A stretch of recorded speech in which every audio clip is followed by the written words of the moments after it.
Hello everyone, देखिए अब next topic करते हैं isolated system and conservation of laws. ये कंजर्वेशन ऑफ लॉज जो है ये आपके पास जो टॉपिक है नेचर ऑफ फिजिकल लॉज से भी आता है, ठीक है। तो आपको कंफ्यूज नहीं होना है, नेचर ऑफ फिजिकल लॉज क्या है और कंजर्वेशन ऑफ लॉज क्या है, क्लियर। तो ये सेम ही टॉपिक है आपके पास। तो सबसे पहले हम पढ़ते हैं आइसोलेटेड सिस्टम क्या होता है। देखो, any system on which no external force acts is called an isolated system. मतलब ऐसा सिस्टम जिसमें एक्सटर्नल फोर्स एक्ट नहीं करती वो क्या होता है, आइसोलेटेड सिस्टम। देखो, इसको आप बहुत अच्छे ढंग से कैसे समझ सकते हो, जैसे आपको पता है एक गर्म ठंडे वाली पानी की बोतल होती है, ठीक है, जिसमें आप अगर गर्म पानी रखेंगे तो वो गर्म पानी रहेगा और अगर ठंडा रखेंगे तो ठंडा रहेगा, ठीक है। और एक नॉर्मल बोतल होती है, ठीक है। तो जो नॉर्मल जो बोतल है इसमें अगर आप गर्म पानी रखेंगे तो वो थोड़ी देर में ठंडा हो जाएगा, और अगर ठंडा पानी रखेंगे बहुत ही चिल्ड तो वो क्या हो जाएगा, नॉर्मल टेम्परेचर पे आ जाएगा, ठीक है।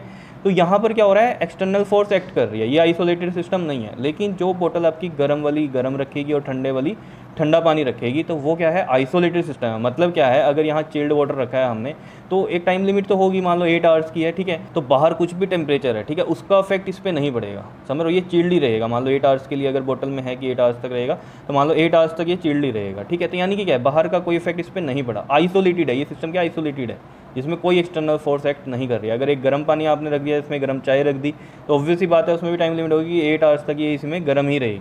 तो वो ऐसा क्यों है, क्योंकि बाहर का उस पर कुछ इफेक्ट नहीं पड़ रहा है। लेकिन अगर ये काम आप नॉर्मल बोतल में करोगे तो वहाँ पर क्या होगा, चिल्ड वाटर क्या हो जाएगा, थोड़ी देर में गर्म हो जाएगा, और गर्म वाली चीज़ क्या होगी, थोड़ी देर में नॉर्मल टेम्परेचर पे आ जाएगी। लेकिन अगर एक ऐसी बोतल है जिसमें गर्म गर्म रहेगा, ठंडा ठंडा रहेगा, तो ऐसा क्यों होता है, क्योंकि ये एक आइसोलेटेड, बाहर की फोर्सेज का कोई इफेक्ट नहीं पड़ रहा है इस पर, clear.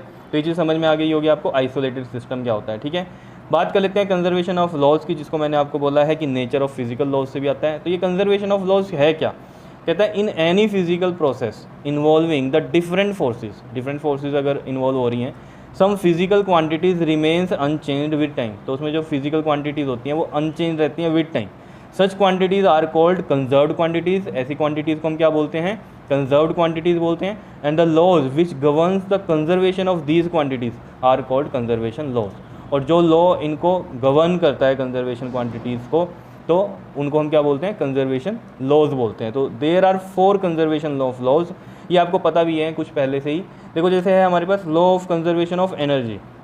Law of conservation of energy क्या कहता है, this law states that energy can neither be created nor be destroyed but it can be change from one form to another. मतलब क्या कह रहा है कि जो एनर्जी को हम ना तो क्रिएट कर सकते हैं ना ही उसे डिस्ट्रॉय कर सकते हैं, लेकिन हाँ एक फॉर्म से दूसरी फॉर्म में चेंज कर सकते हैं। जैसे कि मान लो आपने फ़ैन को ऑन किया, ठीक है, फ़ैन ऑन किया तो ऑब्वियसली बात है इलेक्ट्रिसिटी देनी पड़ेगी, और फ़ैन क्या करेगा, मूवमेंट स्टार्ट करेगा, जिसकी वजह से आपको हवा आएगी, ठीक है।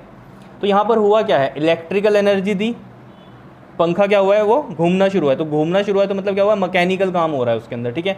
तो मतलब क्या है, इलेक्ट्रिकल एनर्जी कन्वर्ट हो गई किस में, मैकेनिकल एनर्जी में। तो एनर्जी का कन्वर्जन होता है, ना ही हम इसको क्रिएट कर सकते हैं ना ही डिस्ट्रॉय कर सकते हैं। क्या इतनी बात समझ रहे हो, ठीक है। नेक्स्ट आता है second, law of conservation of linear momentum. Linear momentum क्या होता है, अगर इसका हम फॉर्मूला देखें तो ये होता है P=2 में mv, मास इंटू वेलोसिटी होता है लीनियर मोमेंटम। क्या बोलता है ये, it states that if no external force, ये क्या है यहाँ पर लिखा हुआ, फोर्स है, force acts on a system then its linear momentum remain constant. अगर कोई एक्सटर्नल फोर्स एक्ट नहीं कर रही है सिस्टम पे तो उसका जो लीनियर मोमेंटम है वो कांस्टेंट रहेगा। जैसे इसका एग्जांपल समझो, जैसे एक कार है, ठीक है, ये इस तरीके से बना दी मैंने, ठीक है, इसका कुछ मास होगा और किस वेलोसिटी से ये मूव कर रही होगी, तो इसका कुछ लीनियर मोमेंटम होगा, ठीक है।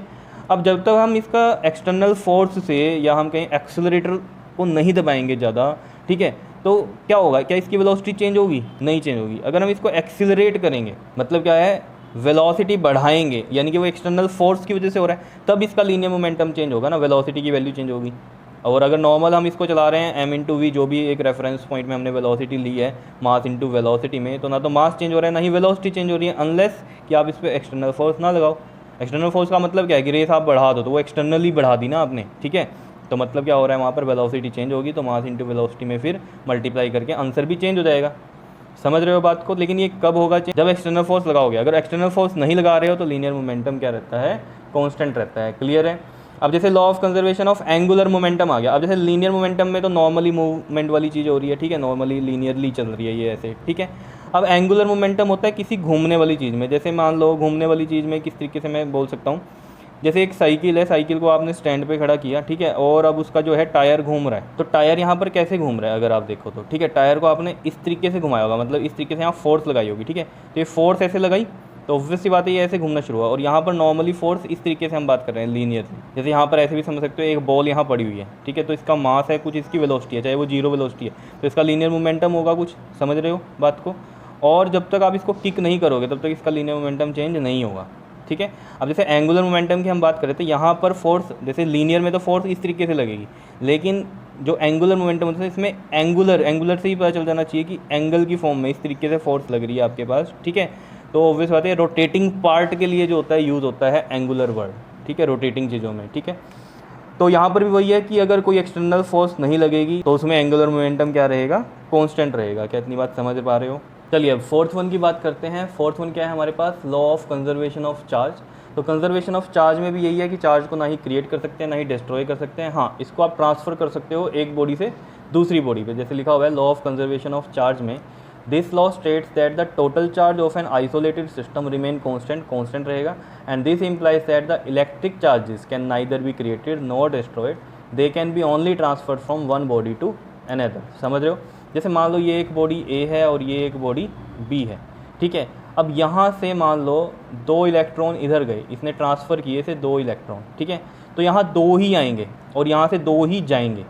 समझ पा रहे हो? ऐसा नहीं होगा कि यहाँ से 2 गए तो आप ये कह दोगे कि यहाँ से 1 गया है, यानी कि डिस्ट्रॉय भी नहीं हो रहा है। 2 गए हैं तो 2 ही गए हैं, और इधर अगर 2 आए हैं तो 2 ही आए हैं, ये नहीं कह सकते यहाँ 3 आए हैं, कि ना ही कोई क्रिएट हो रहा है अपनी मर्ज़ी से, ठीक है। तो अगर 2 यहाँ से गए हैं तो 2 ही यहाँ आएंगे, यानी कि जो चार्ज है वो आप ट्रांसफ़र कर सकते हो एक बॉडी से दूसरे बॉडी, लेकिन ना ही ये क्रिएट होता है ना ही ये डिस्ट्रॉय होता है। क्या इतनी बात क्लियर है? तो ये थे आपके पास लॉ ऑफ कंजर्वेशन, ठीक है, तो इनको अच्छे से पढ़ लेना। और इसी के साथ यहाँ आपका ये चैप्टर फर्स्ट कंप्लीट है। अब चैप्टर 2 हम स्टार्ट करेंगे नेक्स्ट वीडियो से। क्लियर? ओके जी, थैंक यू।